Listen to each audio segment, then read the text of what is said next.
Dear students, गौर करेंगे इस video में प्रश्न नंबर 3। प्रश्न नंबर 3 प्रश्नावली 14.1। तो प्रश्न नंबर 3 को आप अपने गणित में देख सकते हैं, स्क्रीन पर भी आपको दिखाई दे रहा होगा। निम्नलिखित वंटन एक मोहल्ले के बच्चों के दैनिक देव खर्च दर्शाता है। माध्य देव खर्च 18 रुपये है। इस बार माध्य दिया गया है, तो लुप्त बारंबारता यफ ज्ञात कीजिए। और ये आपकी जो टेबल बनी है नीचे आप इसे देख सकते हैं। तो वेरी सिंपल क्वेश्चन है, क्वेश्चन में कुछ भी नहीं है। तो देखिए, अगर इस क्वेश्चन को हम प्रत्यक्ष विधि से लगाएं तो वेरी सिंपल क्वेश्चन, वेरी छोटा क्वेश्चन बहुत हो जाएगा। लेकिन हम जो पहला क्वेश्चन आपको बता चुके हैं वो हमने बताया प्रत्यक्ष विधि से, दूसरा आपको हमने बताया है पग विचलन विधि से, सही है। और नहीं, दूसरा हमने जो बताया है वो आपको बताया है कल्पित माध्य विधि से, और ये तीसरा क्वेश्चन हमने आपको बताया था, हम बता देंगे पग विचलन विधि से, सही है। तो इसे हम पग विचलन विधि से आपको बताएंगे कि किस प्रकार से आप पग विचलन विधि से इस क्वेश्चन को सोल्व कर सकते हैं। वैसे यदि इस क्वेश्चन में देखिए माध्य दिया गया, एफ ज्ञात करवाता है, तो आप प्रत्यक्ष विधि से लगाएं। वेरी सिंपल क्वेश्चन है और बहुत ही जो है अच्छी तरह से आपको समझ में आ जाएगा और एफ की वैल्यू भी निकल के आ जाएगी, सही है। और अगर इसे आप लगाते हैं पग विचलन विधि से तब भी आपका कुछ नहीं है, हमने कहा 2 कॉलम आपके और बढ़ जाएंगे। तो देखिए इस क्वेश्चन को हम आपको पग विचलन विधि से भी बता देते हैं। प्रत्यक्ष विधि से आपको मालूम ही है, कुछ नहीं करना है। देखिए जो दिया गया था दैनिक जेब खर्च, ये बना लेते हैं, सही। उसके बाद बच्चों की संख्या ये, उसके बाद एक यक्स और यफ अपनी तरफ से, बस यफ तो दिया गया है, एक यक्स और यफ यक्स गुणे वाला, बस आंसर आ जाता, सही है। यहाँ से तब भी आपका क्वेश्चन लग जाता। तो और उसके बाद जब हमने बताया कल्पित माध्य विधि, इसलिए तीसरा क्वेश्चन है, इसे हम बताएंगे आपको पग विचलन विधि से। तो वेरी सिंपल क्वेश्चन है, वीडियो को अंत तक देखते रहे। मैं आपसे वादा करता हूँ एक एक पॉइंट इतनी बारीकी से आपको समझा दूंगा कि आपको कहीं भी भटकने की जरूरत नहीं, किसी के पास कोचिंग पढ़ने की जरूरत नहीं। सिर्फ आप हमारे वीडियो को पाठ देखते रहें, समझते रहें, उसे नोट करते रहें, सूत्रों को याद करते रहें। मैं आपसे वादा करता हूं कि एक बार आपको टॉपर्स बनाकर छोड़ूंगा, लेकिन हमारे साथ साथ मेहनत आपको भी करनी पड़ेगी। टॉपर्स आप तभी बन पाएंगे। तो चलिए क्वेश्चन नंबर 3 को स्टार्ट करते हैं। चित्र आप बना लीजिए। चित्र क्या? टेबल आप बना लीजिए। टेबल हम भी बना लेते हैं, सही है। तो इस टेबल को आप अच्छी तरह से देख सकते हैं। जो प्रथम क्वेश्चन हमने पहला क्वेश्चन बताया था आपको प्रत्यक्ष विधि से, उसमें आपकी 1 2 3 4 कॉलम बने थे। सेकेंड जो मैंने क्वेश्चन आपको बताया कल्पित माध्य विधि से, उसमें आपके 1 2 3 4 5 कॉलम बने थे। लेकिन ये हम बता रहे हैं आपको पग विचलन विधि से, इसमें आपके 1 2 3 4 5 6 कॉलम बनेंगे, सही है। क्वेश्चन को आप किसी भी तरीके से लगाएं, किसी भी विधि से लगाएं, बिल्कुल आपका राइट आंसर आएगा। तीनों विधियों से समान आंसर आएगा, तीनों विधियों से क्वेश्चन सही माना जाएगा और पूरे आपको नंबर मिलेंगे। क्योंकि आपके क्वेश्चन में ये लिख कर नहीं आएगा कि आपको कल्पित माध्य विधि से लगाना है, आपको पग विचलन विधि से लगाना है, आपको प्रत्यक्ष विधि से लगाना है। आपके क्वेश्चन में सिर्फ आएगा कि माध्य ज्ञात कीजिए, या लिख कर आएगा किसी एक उपयुक्त विधि का प्रयोग करते हुए माध्य ज्ञात कीजिए। तो उपयुक्त विधि वो आपके ऊपर निर्भर है, आपको कौन सी विधि उपयुक्त लगती है, कौन सी विधि सिंपल लगती है, कौन सी विधि सबसे सरल लगती है, कौन सी विधि आपको सबसे उच्च लगती है, वो आपके ऊपर निर्भर करता है। हमें प्रत्यक्ष विधि सबसे सिंपल लगती है, आपको कल्पित माध्य विधि सबसे सिंपल लगती है, किसी तीसरे को पग विचलन विधि सबसे सिंपल सबसे उपयुक्त लगती है, सही है। तो यहाँ पर किसी विधि का नाम लिखकर नहीं आएगा, ऐसे ही आएगा कल्पित माध्य पद के किसी भी उपयुक्त विधि का प्रयोग करते हुए माध्य ज्ञात कीजिए, या ऐसे ही आएगा आंकड़ों का माध्य ज्ञात कीजिए। तो आप किसी भी विधि का प्रयोग कर सकते हैं, सही है। फर्स्ट क्वेश्चन हमने आपको बताया प्रत्यक्ष विधि से, सेकेंड क्वेश्चन मैंने आपको बताया है कल्पित माध्य विधि से, और ये थर्ड क्वेश्चन है, ये हम आपको बताएंगे पग विचलन विधि से, सही है। तो तीनों विधियों से हमने क्वेश्चन को अच्छी तरह से आपको बताया, समझाया, और मैं आशा करता हूं कि आपको समझ में भी अच्छी तरीके से आ गए होंगे।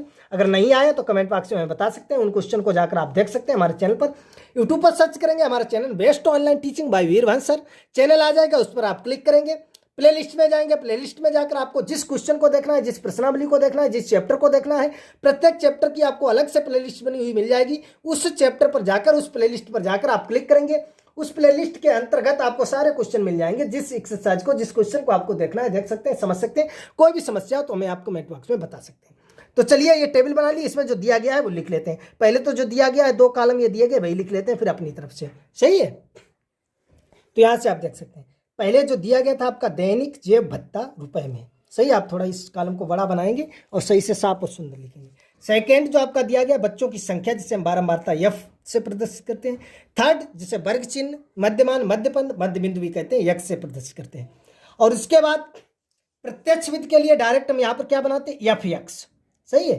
एफ एक्स बनाते, बस 4 कॉलमों में हमारा लग जाता, सही है। और उसके लिए हम क्या करते हैं, ये कॉलम बनाते कल्पित माध्य के लिए डी वाला, फिर इसके बाद डायरेक्ट हम बनाते एफ डी, सही है। लेकिन इसके लिए डी, इसके बाद यू, यू कहां से निकालेंगे, डी अपान एच। एच क्या होता है, ये जो ये तुम्हारा अंतर होगा, ये जो वर्ग अंतराल दिया गया है, वर्ग अंतराल यानी ऊपरी वर्ग सीमा और निम्न वर्ग सीमा के बीच में जो अंतर होगा उसे एच कहते हैं।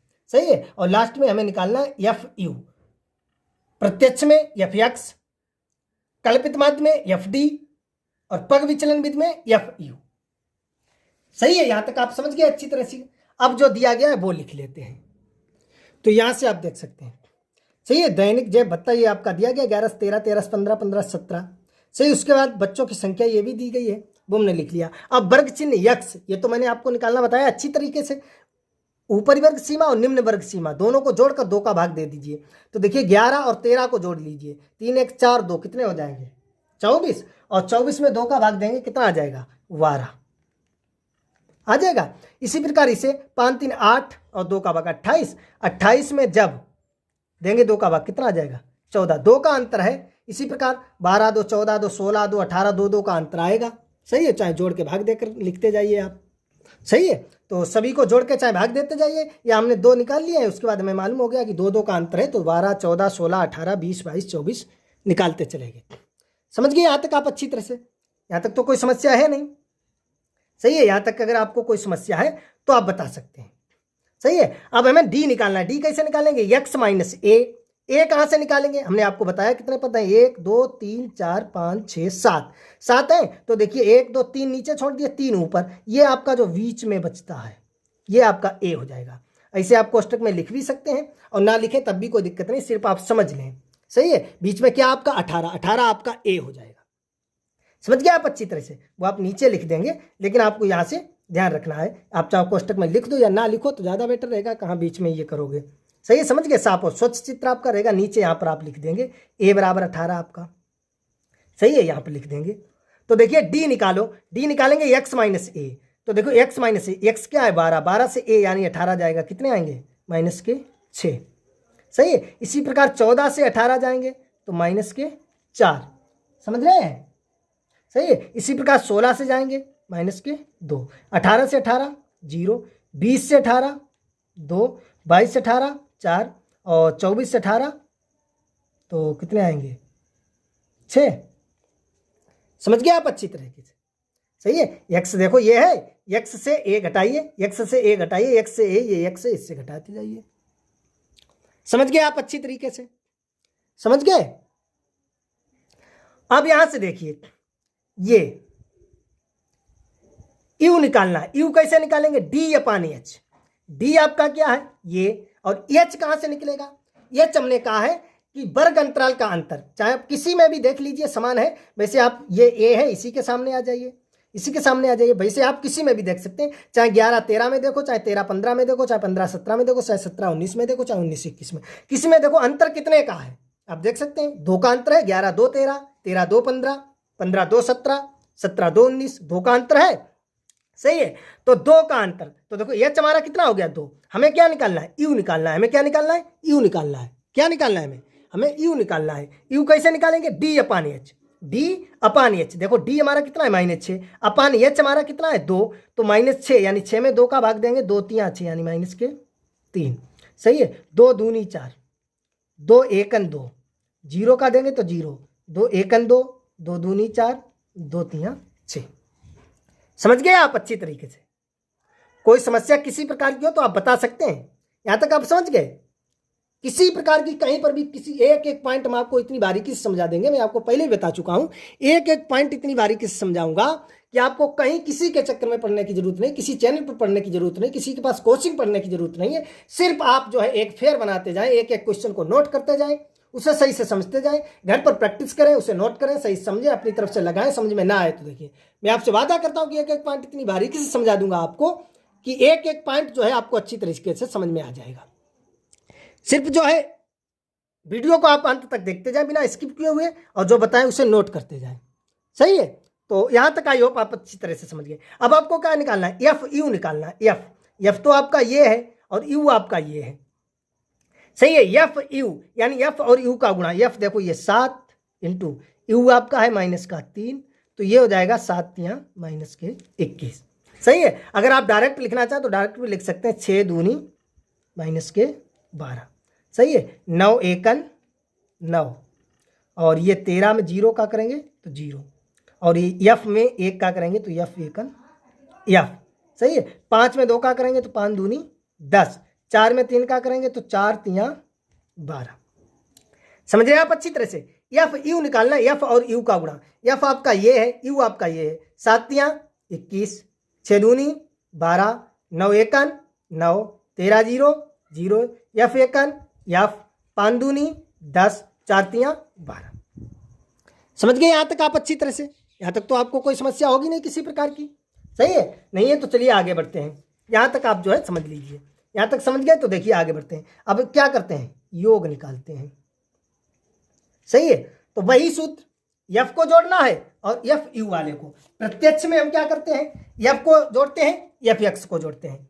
और कल्पित माध्य में क्या करते हैं, एफ को जोड़ते हैं, एफ डी को जोड़ते हैं। इसमें क्या करना है, एफ को जोड़ना है और एफ यू को जोड़ना है, सही है। तो देखिए पहले एफ को जोड़ लीजिए, पहले जोड़ लीजिए एफ को। देखिए आपका कितना आता है, तो 7 और 6 13, 13 और 9 22, 22 और 13 कितने हो जाएंगे 35, 35 और 5 40 और 4 44,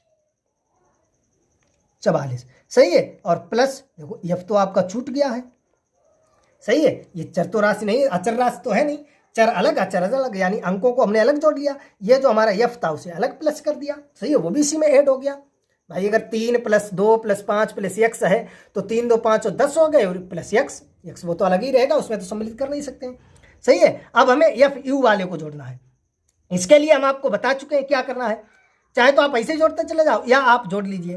देखो 12 और 10 कितने हो जाएंगे 22, 22 हो गए। और माइनस के आप जोड़ लीजिए, आपके कितने हो गए, देखिए यहाँ पे आप देखते ये तो 22 हो गए। माइनस वाले आप देख लीजिए, माइनस वाले ये कितने हो जाएंगे आपके, यहाँ से आप देख लीजिए, ये आपके हो जाएंगे 21 और 12, 21 और आप देख सकते हैं 21 10 31 और 2 33 और 9 42।